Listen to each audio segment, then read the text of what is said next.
Hi and welcome back to the channel. I'm Steven with a 1x4 scale third-party resin figure unboxing and review. The very first such review on this channel. The contents of this box over here, Hobby House Studio, 1x4 scale Marin Kitagawa from my Dress Up Darling. The second consecutive Marin Kitagawa figure review on this channel after the one by Dodomo Studio a couple of weeks ago or so. As for the size of this box, if you are wondering, 69 centimeters in height. Very nice. The width is 49 and the depth is 29. So this is quite a substantial box even for the standards of a 1x4 scale. So other than the price of the figure, which we will discuss in a moment after the unboxing, you still need to factor in shipping cost, which isn't cheap. As for the origins of this figure, right, I did not purchase it. What actually happened was that one of you guys, the followers, the subscriber of this channel, you offered to send me your figure of Marin Kitagawa over here to me, just to do an unboxing as well as a review. Very nice of you, thank you very much for this opportunity. And since you said that this figure you have opened it before just to check the contents but you never assemble it because you don't have the space yet, which means this box is no longer a virgin, definitely not extra virgin box over here, but whether it is heavily banked, I have no idea. Alright, so despite that, regardless of whether the figure is new or used or whether it has been opened or not, it does not matter because no sane person who spends a huge amount of money on a figure is going to treat it so badly that it ends up with paint issues and so on, right? It is irrelevant whether this is new or not. So without further ado, let's check out the contents of this figure first before we discuss about the rest of the figure.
And that concludes the figure unboxing process of this 1x4 scale figure of Marin Kitagawa by Hobby House Studio. At 1x4 scale, she stands at 48 centimeters tall. Yes, that is pretty tall for a 1x4 scale, but as you can see, the base is part of the reason for that. I will discuss about the base later on in the later stages of this review, but anyways, let's talk about the unboxing process first. You see, I knew that a 1x4 scale resin figure is going to come with a huge box, right? It is natural considering resin is very fragile and they need a lot of protection material. Yeah, the box is going to be huge. So the size of the box wasn't exactly the issue. What caught me by surprise, I was pretty flustered actually, was the contents. So the moment I opened up the styrofoam box, the sheer amount of parts being laid out neatly inside the box, I was totally caught, mentally unprepared for that, like very unprepared. Not to mention this instruction sheet that was placed over there inside the box. At first glance, there are so many pictures on both pages that one would normally assume that there are many steps to assembling this figure.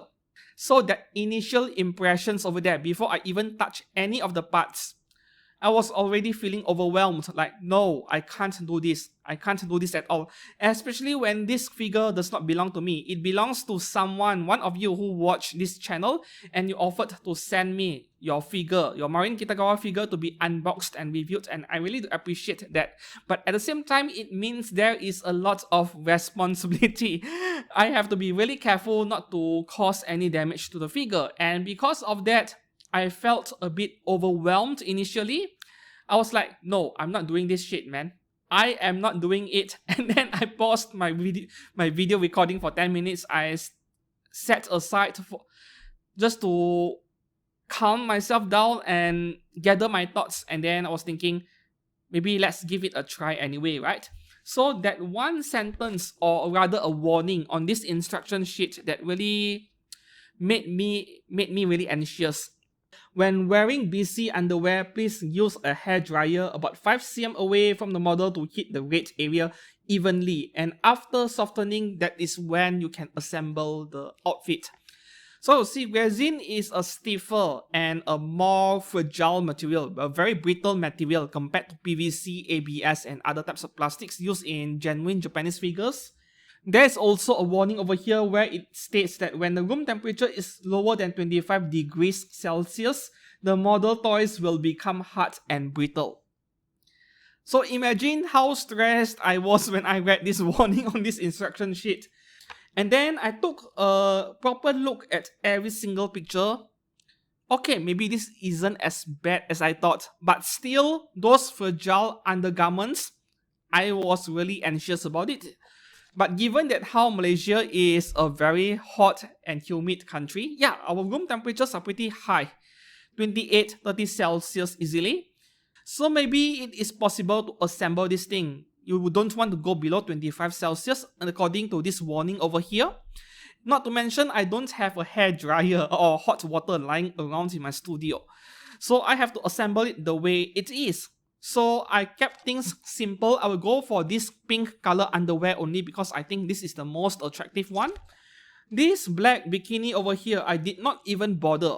I'm just showing you guys on camera here, but I did not bother with this because this is so generic. This is what we saw in the anime, right?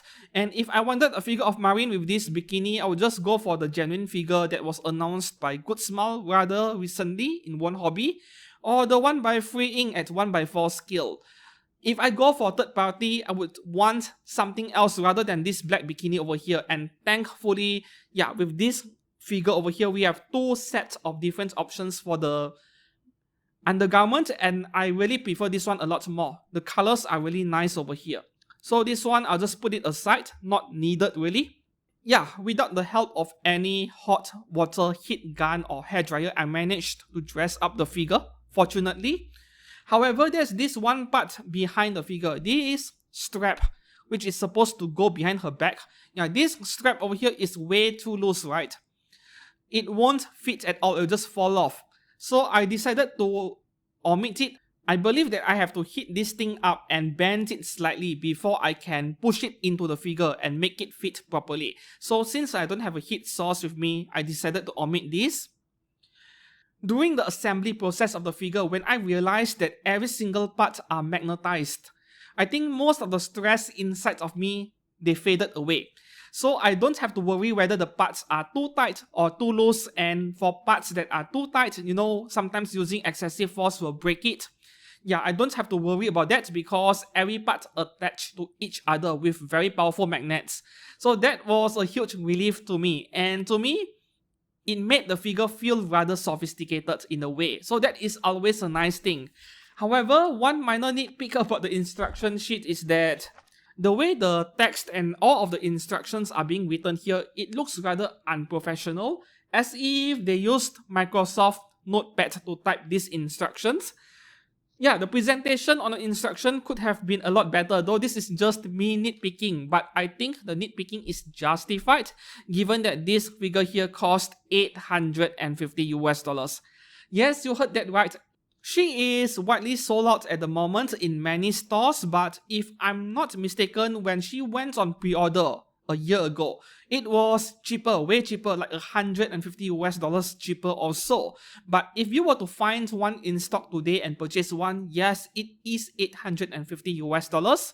If you are interested anyway and you can afford one, I do have an affiliate link below in the description, you can check it out. Yeah, they do have her in stock, though I have no idea how many units are left remaining. Now moving on to the figure itself. Okay, so for a figure that cost $850, you would want it to be as perfect as possible. At least for the sculpting department, this is like a 9.5 out of 10. The sculpting is indeed really good. And I can't emphasize enough how exquisite the face of this figure of Marin Kitagawa looks like compared to the Dodomo Studio one I reviewed a few weeks ago. That one was a 1/6 scale though. And with this one over here, yeah, there is nothing I can fault with the face of this figure. It is fabulous. And even with the close-up videos I'm showing you guys over here in this review, I don't think these videos are still doing her enough justice. You need to see one in person. I was sitting around admiring the figure for quite a while after assembling it because the face is fantastic with this figure. And then for the rest of the body, well, let's put it this way. The upper half of the body is a 9.5 out of 10, and from the butt all the way down to the legs, that is a 9 out of 10. Let me explain. The best part about the entire torso, the body, is actually her hands. Both of her hands. The fingers are so nicely sculpted. Like, a lot of artists, we struggle with drawing fingers all the time, but the fingers on this figure, they are fabulous. And you see the way her fingers go inside her hair. No adjusting her hair. However, when we move to the lower body, yes, from the butt, the hips, all the way down to the legs, there are two issues where I'm not really sure how to describe, but to me it looks a bit unnatural. The first part is the butt. I'm not sure, when you look at her from the side at least, the shape of the butt looks a bit unnatural. Like, are butts supposed to be shaped this way? Or maybe they shaped it this way because of fan service, I'm not so sure, but the way the butt is so round and then it curves in over here and comes back right out again, I don't think that is how the gluteus maximus muscle looks like. So it looks kind of unnatural over here, as if they make her butt very round on purpose just for fan service reasons, but it doesn't look natural to me. The second thing is the toes over here. Yeah, her feet.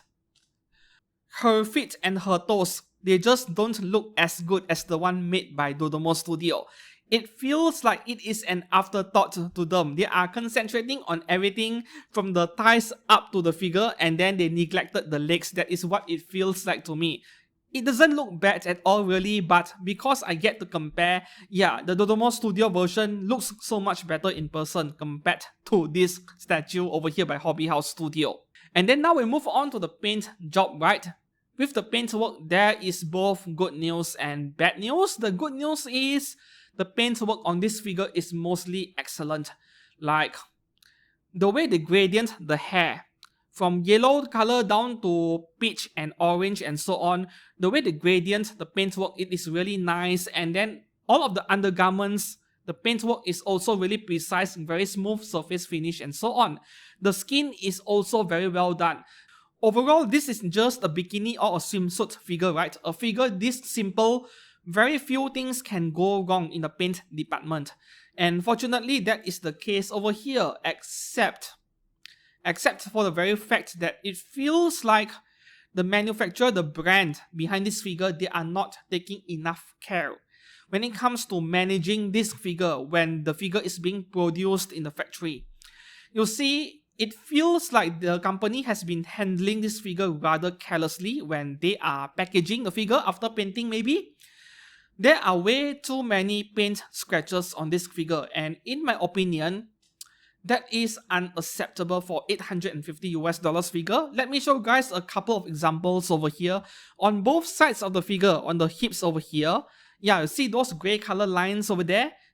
These kind of scratches, which look like pencil at the same time, pencil drawing, you know, they happen when figure parts rub against each other. For example, you manufactured a bunch of these torsos, the same exact parts, and then you put all of them in a box without wrapping them up in plastic, and these parts, they rub against each other.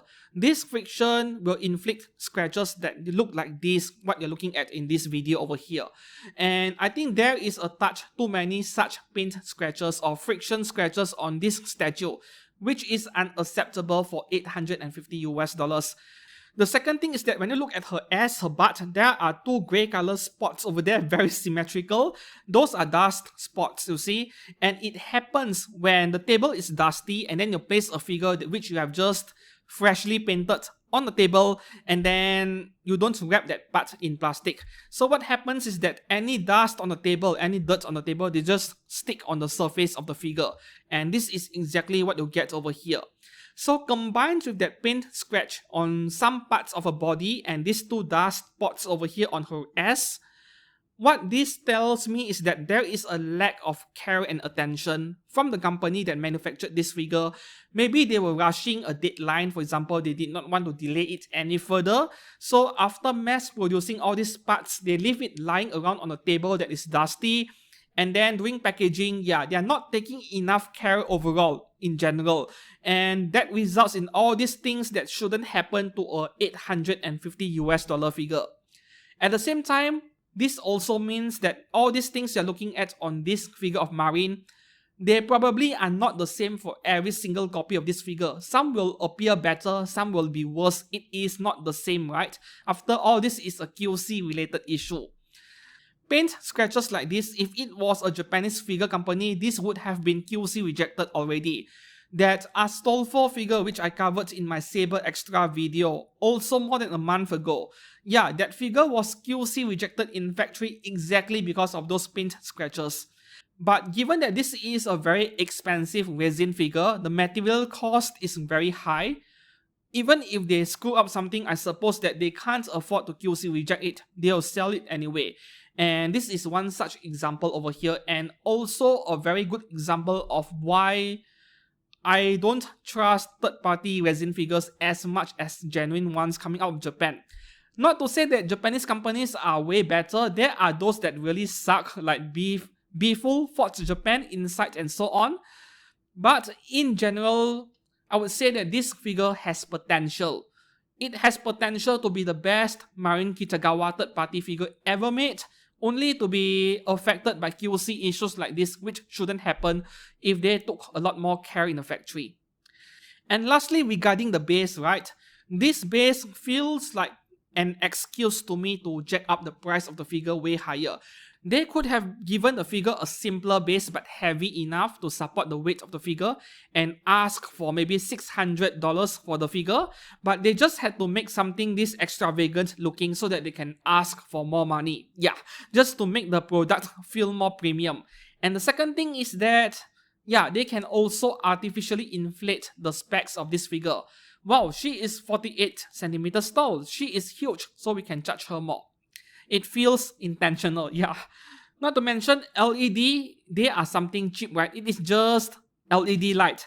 Yes, you do have LED inside here, and let me demonstrate it for you guys to see. Okay, there you go. So there is LED lights in the base, though I'm not sure why you would want such a bright LED light in the base. I don't think it makes the figure look better. So this is really unnecessary, really. It feels unnecessary. The nice thing though is you do get a USB Type-C port behind instead of a micro USB, which really sucks and they break very easily. And one last thing about the base, yeah, there is one single metal rod, a really thick one that goes from the feet all the way into the base. And the attachment, the connection between the figure and the base is not very tight. It is loosely fitting, right? Loose fitting. So you will want to be very careful when you are moving this figure. Maybe you change cabinets. Yeah, the figure is not very tight fitting. It might fall off if you are not careful enough. That is number one. Number two is that also at $800 I would expect the base to be more refined because this is not a very stable base. See? The base is actually shaky. You can shake it back, you can shake it like this. This is not good at all. So if you were to ask me, right, $850 should you buy something like this? Well, I am not a rich person. I'm someone in the middle income group, so I can never see myself spending $900 on a figure like this. I mean, I'm someone with a lot of different hobbies and interests. $850 plus shipping and taxes, don't forget that. What can you buy with over $1,000? You can buy 2 PlayStation 5s. You can buy yourself a very nice graphic card for your PC.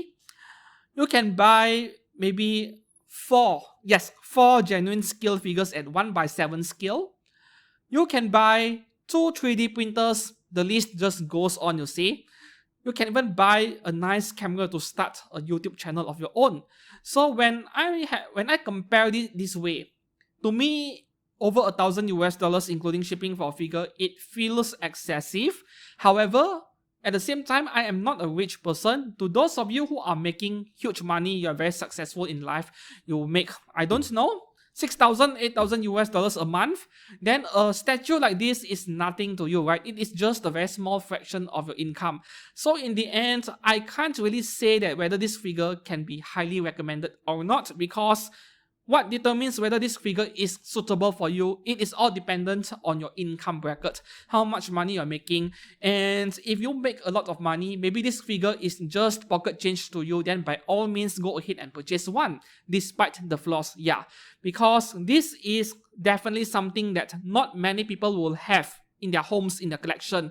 And if you do have one of these figures, it would be likely to be one of your centerpieces, your trophy statue, your main highlight in your collection. Not everyone can afford to have something like this. So I can't really say whether I should recommend this or not. But if you are still interested anyways, yeah, once again, there are affiliate link to this figure.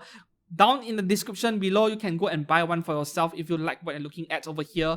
What is for sure is that the face of this Marin Kitagawa, it is done so right. I couldn't complain anything about it. The face is a 10 out of 10 score for this statue right here. Great job from Hobby House Studio, but seriously, quality control, guys.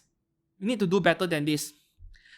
That is all for today's figure review. What do you think about this statue of Marin Kitagawa by Hobby House Studio? I would love to hear your opinions. Please do drop a comment below, and if you enjoyed this review and unboxing, please do give this video a like and subscribe to this channel for more figure news as well as reviews in the future.